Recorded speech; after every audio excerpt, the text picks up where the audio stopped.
when 5-year-old Lily marched past the "Danger.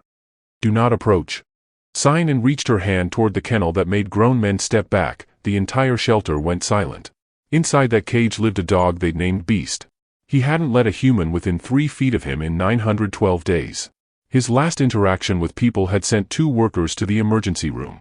But Lily, small, fearless, with dirt on her knees and a flower clutched in her other hand, just smiled at the shadows beyond the bars. "Hi, puppy," she said, her voice clear as a bell in the frozen air. And what happened next would become the moment that made even the most hardened hearts believe in miracles again. They found Beast chained in a basement. No windows, no light, no love, just concrete, darkness, and a chain so heavy it had worn grooves into his neck. When animal control cut him free, he exploded. Teeth bared, eyes wild. A cornered animal who'd learned that humans only brought pain. At the shelter, they gave him the largest kennel. The one at the end of the hall that everyone avoided. Triple-locked gates. Warning signs in red. A file marked aggressive. Extreme caution. Beast was a German Shepherd mix, massive and muscular, with a coat like storm clouds and eyes that burned with something between rage and terror. A jagged scar ran from his left eye to his jaw. A reminder of a cruelty no living thing should endure. He lunged at anyone who came close. Snarled at the sound of footsteps. Destroyed every toy, every blanket, every small kindness they tried to offer. The shelter director had already made the call. 2 more weeks, she'd said quietly, unable to meet her staff's eyes. If nothing changes. She didn't need to finish the sentence. Everyone knew what happened to dogs that couldn't be saved. But Beast wasn't aggressive because he was evil. He was aggressive because he was terrified. Every growl was a plea, "Don't hurt me again." Every snap was a prayer, "Please, just leave me alone." In the dim light of his kennel, if you looked past the bared teeth and rigid posture, you could see it. A soul so shattered it had forgotten what gentleness felt like. Lily had never learned to be afraid. Maybe it was because she was 5 and still believed the world was basically good. Maybe it was because her grandmother, who'd raised her since birth, had always said, "Baby girl, there's no such thing as a bad dog. Only scared ones." Or maybe Lily just had a heart too big for her tiny body, a heart that saw straight through walls others couldn't even recognize were there. She'd begged her grandmother for weeks, "Please, Nana, can we go see the dogs?" Her grandmother, weathered and wise, had finally relented on a Saturday morning, her arthritis slowing her steps but her love making them steady. At the shelter, while other children squealed over puppies and fluffy tails, Lily wandered. She walked past the barking and the whining, past the kennels full of wagging tails and hopeful eyes, drawn by something she couldn't name. Until she heard it. A sound like thunder trapped in a chest. A growl so deep it vibrated in her bones. She followed it down a hallway marked, "Staff Only," before anyone noticed. And there, behind bars and warning signs, she found him. Beast. Pressed into the far corner of his kennel, body coiled tight, eyes burning with fury and fear. Lily tilted her head. She didn't see a monster. She saw a friend who'd forgotten how to be one. She crouched down, tiny knees hitting the cold concrete, and pulled a dandelion from her pocket. The one she'd picked on the way in because it was yellow and happy and beautiful. "I brought you something," she said simply. Behind her, footsteps thundered down the hall. "Lily." Her grandmother's voice cracked through the air like lightning. A shelter worker named Marcus rounded the corner, saw where the little girl was, and his face went white. "Oh God. Don't move, sweetie, don't move." He grabbed his radio with shaking hands. Code red. "Child in kennel 12. I repeat, child in kennel 12. Lily didn't turn around. She just pressed her small face closer to the bars, the dandelion extended between them like an offering. "It's okay," she whispered. "I'm not gonna hurt you." Beast's growl intensified. A sound like grinding stone and barely contained violence.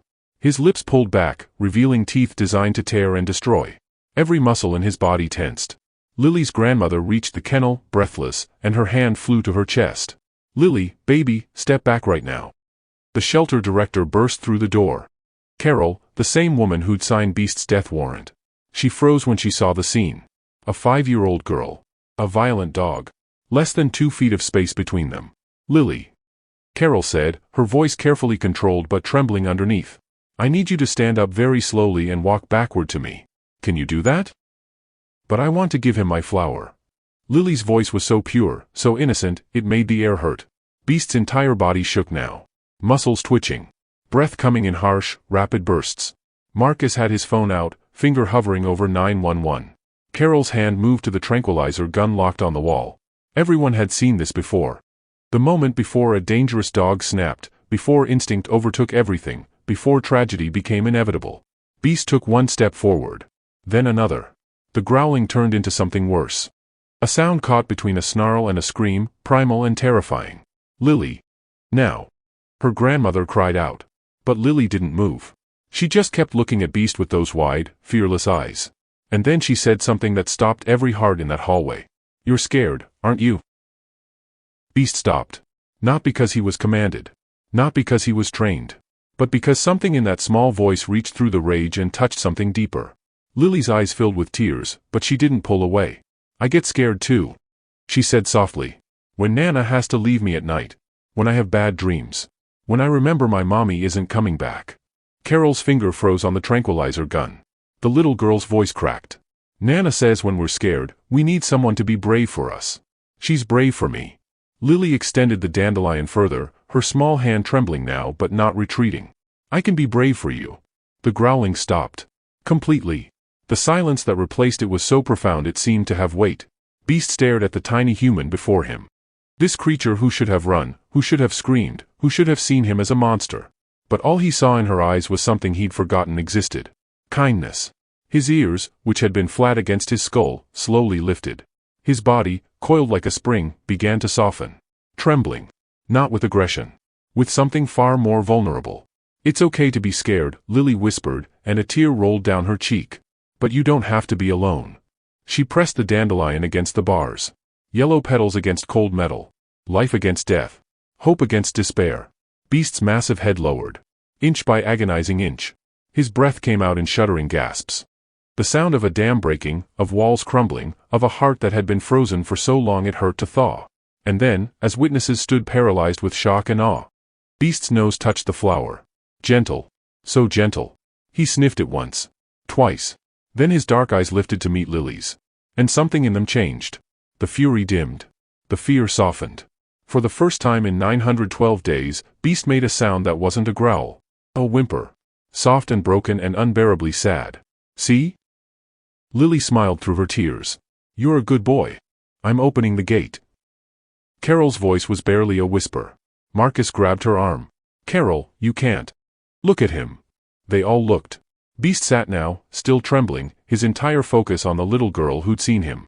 Truly seen him. For the first time since the darkness. Carol's hands shook as she pulled out her keys. "If anything happens." Marcus started. "Look at him," Carol repeated, and her voice broke. "He's not dangerous. He's devastated." The lock clicked. The sound echoed like a starting gun. But no one moved. Lily stood up, the dandelion still in her hand, and took one step forward. Into the kennel. Into the space that had been a prison, a fortress, a tomb. Her grandmother made a sound like a prayer. Lily walked across the concrete, her light-up shoes making small clicking sounds, until she stood directly in front of Beast. The dog that had sent grown men to the hospital. The dog with a kill order and a reputation and 912 days of rage locked inside him. She reached out her hand. No hesitation, no doubt. And placed it on top of his scarred head. "Good boy," she said again. And Beast broke. The sound that came from him was something between a howl and a sob. A noise of pure emotional release, of years of pain pouring out all at once. He collapsed forward, his massive body crumpling, his head falling into Lily's lap as she sat down on the cold floor. And he wept. Dogs don't cry like humans, but if you'd been there, if you'd seen his body shake, heard the sounds coming from his chest, watched the way he pressed himself against this tiny child like she was the only solid thing in a world that had been crumbling beneath him, you'd know. This was weeping. Lily wrapped her small arms around his neck and held him. "I've got you," she whispered. "I've got you now." Behind them, Marcus had tears streaming down his face. Carol sank against the wall, hand over her mouth. Lily's grandmother fell to her knees, hands clasped, lips moving in silent gratitude. In that moment, in that kennel, beneath fluorescent lights in a building that smelled of industrial cleaner and broken dreams. Love won. Not loudly. Not dramatically. But completely.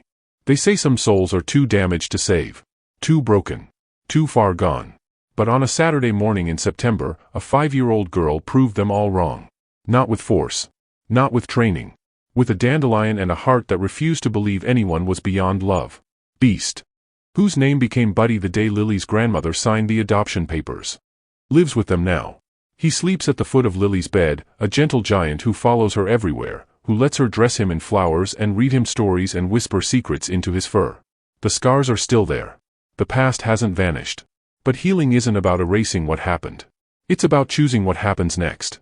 Lily starts kindergarten next week. Buddy will walk her to the bus stop, the way he does every morning. Close but not crowding, protective but not possessive, free but choosing to stay.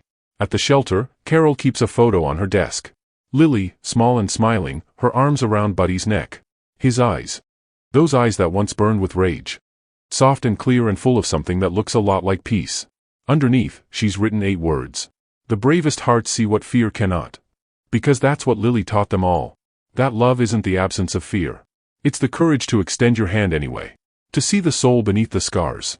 To believe that no one, not a single broken, hurting, terrified soul, is beyond redemption. The day Lily met Beast was the day they both discovered what it means to be saved. Not from danger, but from loneliness. From giving up. From forgetting that sometimes, the most powerful force in the universe fits inside a 5-year-old's hand.